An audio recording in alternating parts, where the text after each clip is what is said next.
Bahujan Samaj party की राष्ट्रीय अध्यक्ष एवं पूर्व मुख्यमंत्री मायावती पार्टी के साथ अन्य पिछड़ा वर्ग को जोड़ने के लिए अभियान चलाने की घोषणा कर चुकी है। साथ ही कई जिलों में भाईचारा कमेटियों का भी गठन किया गया, जैसे हमने आपको अपनी पहले की रिपोर्ट में बताया। पार्टी कार्यालय में ओबीसी समाज की राज्य स्तरीय विशेष बैठक में बसपा सुप्रीमो ने कहा कि दलितों की तरह ही पिछड़े वर्ग के लोगों के प्रति केंद्र व राज्य सरकारों के जातिवादी, द्वेषपूर्ण व संकीर्ण रवैया रहा है, उनका शोषण और तिरस्कार हो रहा है। लिहाजा बहुजन समाज को आपसी भाईचारा के आधार पर संगठित करके व राजनीतिक शक्ति बनाकर सत्ता की मास्टर चाबी हासिल करने के लिए अभियान शुरू किया जाएगा। दोस्तों, हम आपको बता देना चाहते हैं कि मायावती जो एक समय तक दलितों का एक मुश्त वोट लेकर निकल जाती थी, सत्ता में आई, 4 बार मुख्यमंत्री बनी, लेकिन कहीं ना कहीं समय के साथ मायावती से दलित वोटर छिटका, ओबीसी वोटर छिटका, जो सपा के पास कुछ वोटर चला गया, कुछ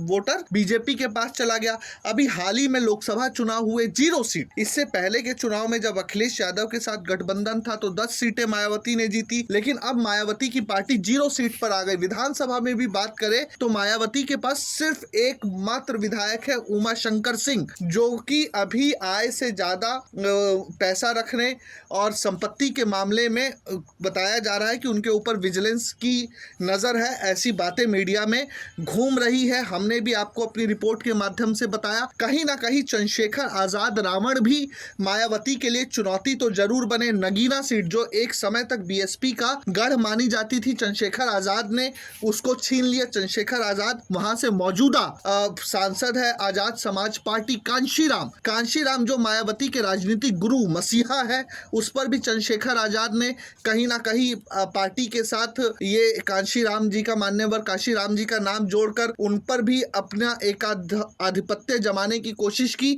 तो कहीं ना कहीं मायावती समझ रही हैं कि अगर अब उन्होंने स्टेप नहीं लिए तो दलित जो राजनीति है उसमें चंद्रशेखर आजाद रावण राजनीतिक एज, पॉलिटिकल एज लेकर चले जाएंगे, जो मायावती बिल्कुल नहीं चाहती है। मायावती युवाओं को भी अपने साथ जोड़ना चाहती है, लेकिन आकाश आनंद को उससे पहले हटा दिया। तो मायावती अकेले ही युवाओं के साथ भी संवाद करने की कोशिश कर रही है, यानी आकाश आनंद की जो कमी है उसको भी मायावती पूरा करने की कोशिश कर रही है। यानी हर फ्रंट पर बीएसपी इस बार तैनात होने की कोशिश कर रही है और हर फ्रंट पर नेतृत्व मायावती ही करती दिख रही है। तो अब देखना है कि मायावती अपने इस नए जोश के साथ, नए दावों के साथ, नए दाव के साथ कितना पॉलिटिकल एज यूपी में ले पाती हैं, और क्या फिर से मायावती 2007 वाला करिश्मा तमाम अपनी कोशिशों के साथ दोहरा पाएंगी, ये भी देखना है। जुड़े रहिए प्रजाहित के साथ। धन्यवाद।